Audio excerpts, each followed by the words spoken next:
တော်မယ်ဆိုရင်လိုမယ်ထင်ပြီးဒီခီးကိုလမ်းလိုက်မိပါရဲ့ကျင်နာမှုမိုးကောင်းရင်အောက်ကမြစ်တာလမ်းမတစ်လျှောက်မှာ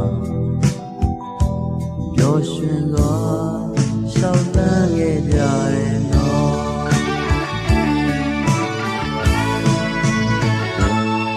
ခေါ်မယ်ဆိုရင်ကြိုမယ်ထင်ပြီးကိုယ်အသေးကိုကမ်းလိုက်မိပါရဲ့ရင်နာမှု